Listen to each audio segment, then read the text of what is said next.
Good evening. I'm smiling because my wife made for me வேர்க்கல் chutney with idli.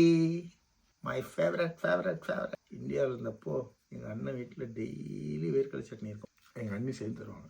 ஆஹா, செம்ம taste. மாதிரி புளிப்பு, துவர்ப்பு, காரம் எல்லாம் சேர்ந்துருக்கும்.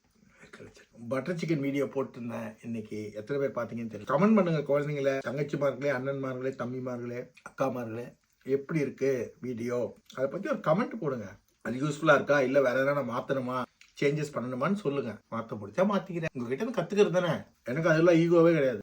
தெரியலன்னா யாருல வேணா கேட்டு தெரிஞ்சுப்பேன். எங்களை க்ளோஸாக இருக்கிறவங்களே கேட்டு தெரிஞ்சுப்பேன். நீங்களும் எங்களுக்கு க்ளோஸாக இருக்கீங்க. எனக்கு ஃபர்ஸ்ட் எனக்கு இதெல்லாம் ஹேஷ்டேக் பண்ண தெரியாது. ஃபர்ஸ்ட் யாருன்னே தெரியும். அவங்களுக்கு ரொம்ப நாளாக தேடுறோம், கிடைக்கல அவங்க பேர். ஒரு பாப்பா சொன்னாங்க, அண்ணா இப்படி ஹேஷ்டேக் போடணுன்னா இந்த பேர் உங்களுக்கு நீங்கள் என்ன இன்க்ரீடியன்ட் கொடுத்தீங்கன்னா அந்த ஹேஷ்டேக் போட்டு அது பேரை போடணுன்னா ஹேஷ்டேக் தானே வியூஸ் வரும் அப்படின்னாங்க. அது போட்ட பிறகு தான் எனக்கு வியூஸே வந்தது. அது முன்னாடி எல்லாம் நம்ம வந்து டெய்லி போட்டுகிட்டே இருந்தேன். அவங்க பேரை கண்டுபிடிக்கணும். இந்த வீடியோ நீங்கள் யாராவது பார்த்தீங்கன்னா, யார் எனக்கு ஃபர்ஸ்ட் சொன்னீங்களோ அவங்க எனக்கு ஒரு அலோ சொல்லுங்க, ஒரு மெசேஜ் போடுங்க. அவங்களுக்கு இந்த டைம்ல நான் நன்றி சொல்லணும். நிறைய நேரம் நினைப்பேன், மறந்துடுவேன். வேற ஏதோ டாபிக் பேசுது. எனக்கு பழசெல்லாம் எனக்கு மறந்து போச்சு, சுத்தமாகவே மறந்து போச்சு. என்னோட பழைய நினைவுகள்லாம் எனக்கு சுத்தமாக இல்லை.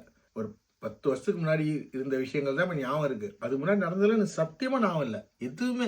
2021 எனக்கு ஒரு ஹெல்த் இஷ்யூ வந்தது. மெமரி, லாங்குவேஜ் அதெல்லாம் அது எல்லாமே லாஸ் ஆயிடுச்சு எனக்கு. யாராவது பார்த்தா ரீகலெக்ட் பண்ணுவேன். அது கோபமா மாறும்.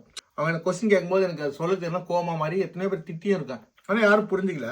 ஃப்ரெண்ட்ஸ் புரிஞ்சுக்கிட்டாங்க, சொந்த பந்தங்கள்லாம் புரிஞ்சிக்கல. ஐயோ அவனுக்கு உடம்பு சரியில்லைன்னு. அவங்க அதையே வச்சு நம்மளை பாய்காட் பண்ண ஆரம்பிச்சு. நல்லதுதான், எனக்காக தான் நான் வாழணும், என் ஒய்ஃப்காக நான் வாழணும். என்ன கண்ணம்மா சொல்லுடே.